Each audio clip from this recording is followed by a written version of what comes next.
Students United, what is happening? My name is Nick, and I'm stoked to be with you here today on our YouTube show. We got a lot of cool things happening. First of all, we are starting a new series today. That's what's going on. And me and Pastor Jake are gonna be doing a little challenge. It's gonna get hot. We're gonna be eating some of the hottest wings on the planet, all right? Come look at this with me.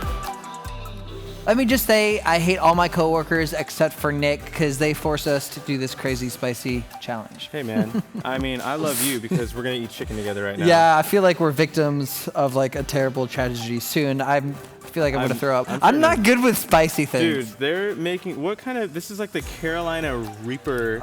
Something like that, but even more expensive or more. I heard it's like 5 million on the scale of like spiciness. Which I don't know what that scale is, but 5 million sounds like a lot. Let's just say that. Sounds like way too much. I don't want that 5 million, but okay, so what's the challenge? Like, so I've been told by my coworkers that I have attention towards that we have to eat at least 2 out of the 3. 2 out of 3? I do not eat spicy things. I know I live in San Diego. I'm trying to get involved with more spicy things, but I'm not there yet. Hey, and maybe this is going to be you know like. What? If we die, we die together. Yeah, that's good. Okay? And the video will go viral, so it's a win-win. Hey, but I think we have some milk. I know. Like, thank God they gave us milk. So we have some not advertising for it, but Fair Life. Yeah. Great milk. 15 grams there's of a protein. code down. You get 10%. Just kidding.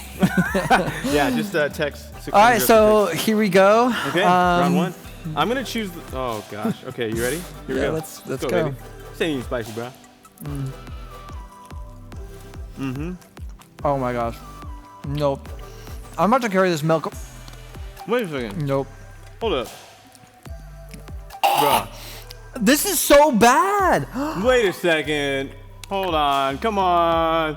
5 million what? Oh my gosh. This ain't nothing. I feel like it's like 25 million something. Bro. Wow, this must be straight from Hades. No. Wow. This is so bad, Nick. Dude, this is like. I gotta do it. Protein. Wow. Wait, I'm ready to have my second one. How many are you on? I just got 1 bite. I just finished 1. Number 2. I have to put ranch on this. If you can do spicy, comment in the comment section down below. If you're like me, comment and person. back me. I can feel it going down my esophagus right now a little bit. 2 of them? Doesn't feel too good. Do I have to eat 2 of them? I hate my coworkers. Hey, bro. If you can't eat both of them, I'm gonna eat them. So, this is really good. It's like the calm before the storm. Like the first seconds, like, oh, this is good, and then like I feel it in my body, like a heart attack. Your face is getting down kind my of red. throat. It looks like you're like almost watery. Oh well, there you go. Face getting a little red. I'm fine. I mean, I can feel a little tingling in my I'm chest. like down it with ranch milk, but it's getting hot. Like it's like my esophagus, dude. Like I feel it going down into my soul. I'm gonna try to. Hey, I don't know if I can eat 2 of these. I don't know. I just knocked out 2, bro. Well, so he wins, obviously. I'm gonna try to finish 1. Hey, I'm gonna finish 3 right now, yo. Thank you so much for buying me 3 when of I these. swallow, I can't even talk. Oh, dude. Wow. It's getting hot now. Like my beanie, I need to take this beanie off. I'm about to carry this around for the next like 6 weeks. Wow. Man. This residue of spiciness is gonna be in my mouth the rest of the day. You need to go to Buffalo Wild Wings and order yourself the boneless. What flavor is it called again? Oh, I don't care. I don't even care. I'm trying to survive right now. That's the spiciest one. It is delicious and nutritious. All right. I mean, it's good. Boom. How? I'm trying to eat my last one. I'm sorry. We'll finish this segment in a second. I just need to. Oh man, I don't even need this milk. If y'all want this milk, text me. I'll save it for you. I could freeze it. Wow. And got 13 grams of protein per serving. Dude, you still have 2 left. I can't. You win. I'm not even like I have to be in meetings the rest of the day, and let's just say I'm gonna have to go home if I can't. If I have to eat the next 2. Well, at least one of us didn't die today, so I feel good about this. I don't. Whoever tried to challenge in this, Yasmin, we're gonna get you back. We should create the game for her next time. I think so. To get her back. Just like the spiciest of spicy things. Dude, you don't even know what's coming to you. Well, thanks guys. Appreciate it. See you later.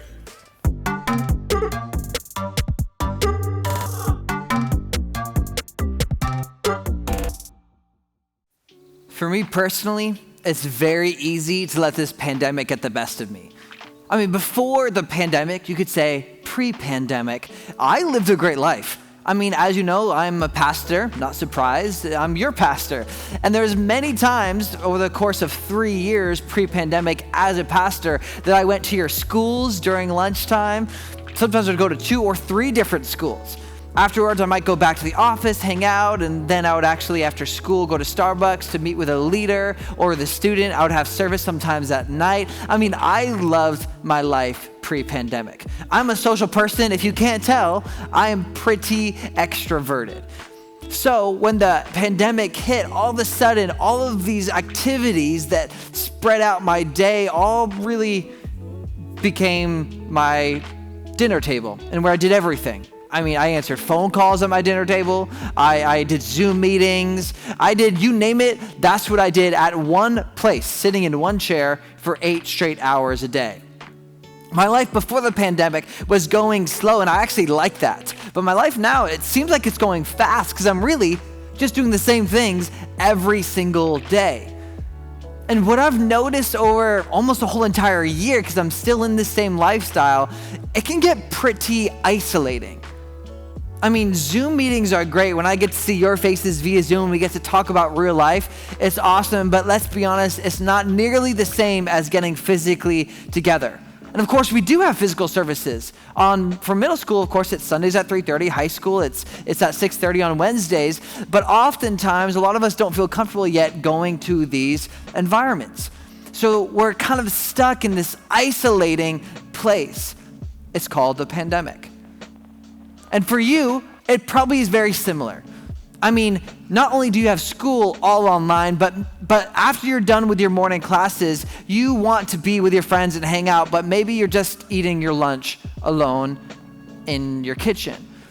Or maybe for you, it's not just school, it's not just lunch, but at night when you have nothing else to do, you just watch Netflix, and it's your kind of way of disassociating or disconnecting or distracting yourself from the life that you're living because you don't really like the life that you're living right now. And you're watching Netflix way more than you want to, or you're on social media way more, and we get stuck in these negative cycles. So what do we do then? For me, I'm on a mission. And I'm on a mission to not let this pandemic get the best of me. See, we are in a new series called Mission, where we are looking at the mission of student ministry. That's my personal mission right now, to not let the pandemic get the best of me. But the mission for our whole student ministry, both middle school and high school, is this. We are a movement of partners leading the new generation to take their next steps with Jesus. It's interesting because Jesus had a mission just like us. Let me read to you what Jesus' mission here on earth was.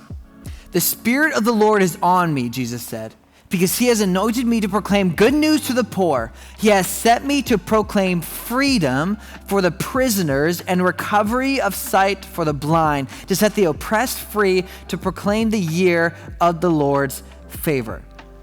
If you could summarize Jesus' mission on earth is this: he set the oppressed free.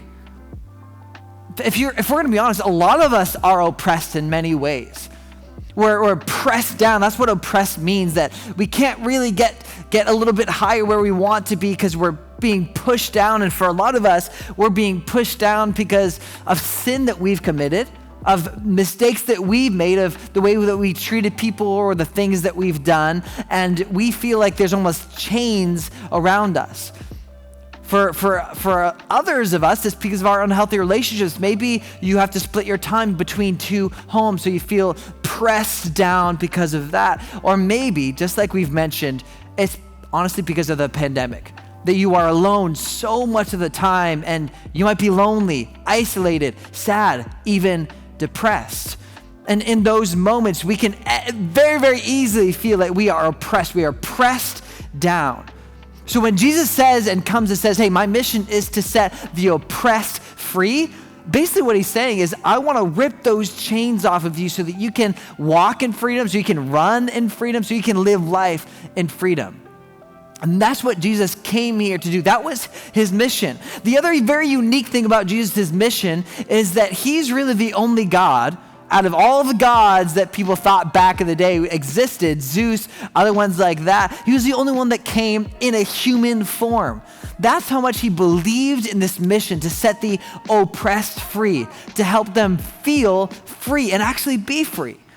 Of course, Jesus ultimately accomplished this mission by dying on the cross.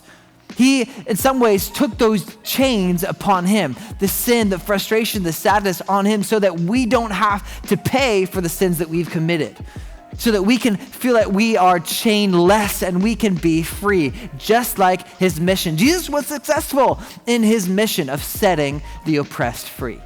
When Jesus died, he did accomplish his mission, but he's also still accomplishing his mission through people like you and me. Other people who've decided, we want to follow Jesus, and we also want to be taking our next steps with Jesus so that we can maybe help other people break free from chains of depression or anxiety or loneliness or being isolated. Now, of course, not all of these things will magically disappear if we follow Jesus, but following Jesus helps us be free and helps us work through these things in a healthy community.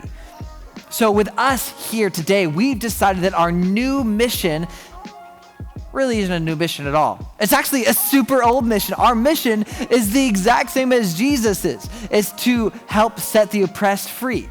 Of course, we changed the terms a little bit to make more sense to where we're living right now, but make no mistake, our mission is the exact same mission of Jesus's back 2,000 plus years ago.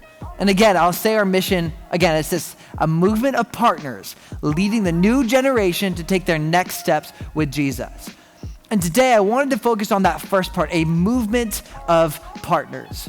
And as we end, I want us to dissect that word movement for a second. That word movement means this: a bunch of people moving in the same direction. That's the definition of a movement. That's my definition. It's a very simple definition of a movement. And if we get a lot of people moving the same direction, we can make true change. And that's why it's the first part of this mission statement of movement of partners leading the new generation to take their next steps with Jesus. And we're moving to help other people take their next steps with Jesus. And how does that work? What does this movement consist of? Just so you can start getting some teeth around this idea of a mission, our mission statement. And this is what a movement of partners really means.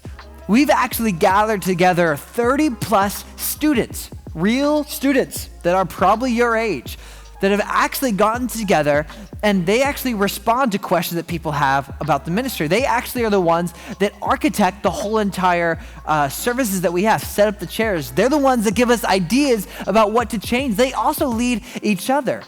Really, they are the movement. So I am partnering, arm to arm in a non-COVID season, arm to arm with them, and we're just moving in that direction to help the new generation, which is you, take their next steps with Jesus. For all of us, we have our own missions, the things that we are doing in our lives, the big tasks that we want to accomplish. For our mission as Jesus followers, it's something similar to the mission statement that we have as a student ministry, moving to partners, leading the new generation to take their next steps with Jesus. But maybe for you, you have a personal mission, a personal big task that you want to accomplish this next year. For me, it's to not let the pandemic get the best of me. That's what we've talked about in the beginning of this message. And now I want to give you a chance. If that is a similar mission that you want to take on, a personal mission that you want to take on, I do have one simple task for you that might actually help you accomplish this mission. It's growth groups. You've heard me say growth groups before. You've probably heard it several times, maybe even hundreds of times. But now in COVID, we need groups of people getting together to help each other get through COVID, this season together, more than we've ever have before. Growth groups are important because it helps you express the things that you need to express, the doubts, the questions, the frustrations, and actually feel like people are listening to you. It also is a chance to be less isolated. That's why I love growth groups so much. So we have started growth groups. We're in the start of our growth group season. So now would be an amazing time to get involved in growth groups. We're about to start a song called Echo. And during this song, I want you to reflect on what it would look like for you to take on this mission of not letting the pandemic get the best of you by maybe getting involved in a growth group this season. As we talk about all these missions with our Jesus mission of a movement of partners, leading the new generation to take their next steps with Jesus, I hope that you'd also take on the personal mission of not letting COVID get the best of you. And I think the solution is growth groups. So here's the thing. On your phones, you can get out your phone right now. Maybe you're watching this on your phone, but it's very easy. All you have to do is text student groups, no space, no caps, nothing, student groups to 67076. And me or someone else on the back end will get you connected into a growth group with people your age so we can help you feel less isolated during this season. So as we sing this song, I hope that you would text that number if you are not already in a growth group so you can make sure that this season of the pandemic doesn't get the best of you.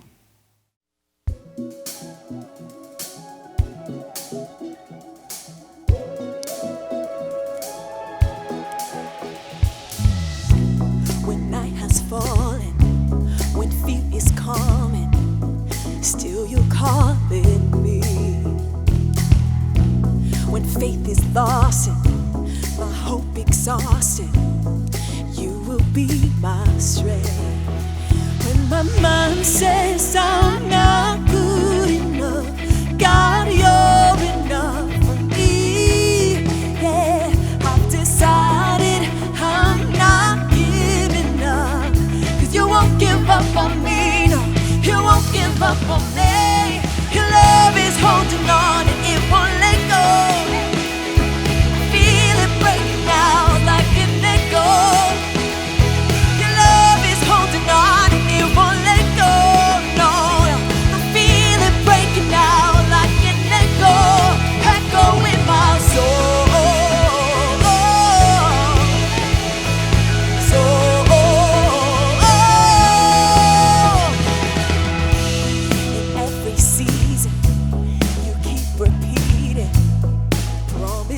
To me, yeah. Now there's no stopping what you have started until it is complete. When my mind says I'm not good enough, God, you're enough for me. Yeah, I've decided I'm not giving up, 'cause you won't give up on me. You won't give up on me. Your love is holding on and it won't let go. Feel it breaking out like an echo. Your love is holding on and it won't let go.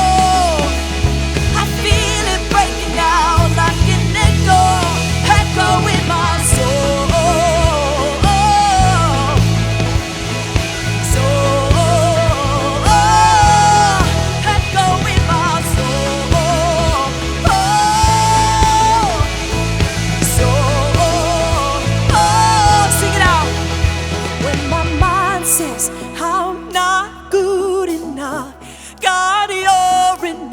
For me, I've decided I'm not giving up, 'cause you won't give up on me, no, you won't give up on me.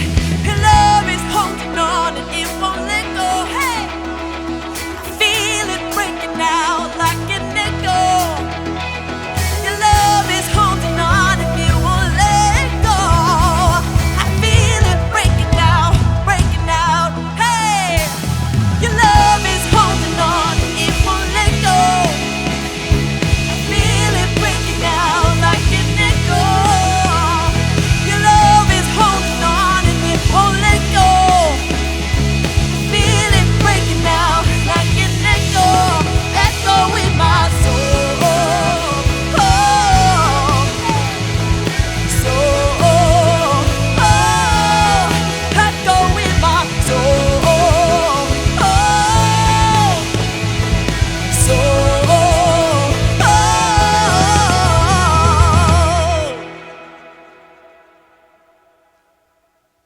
Wow, thank you so much for joining us today. We had a great time. We hope you did as well. Before you leave, Pastor Jake was talking about joining a group.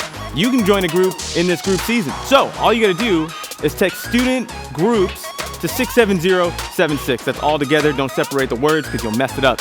Student Groups to 67076. Before you leave, make sure you take a look at all the different videos on our YouTube channel. We'll see you next week.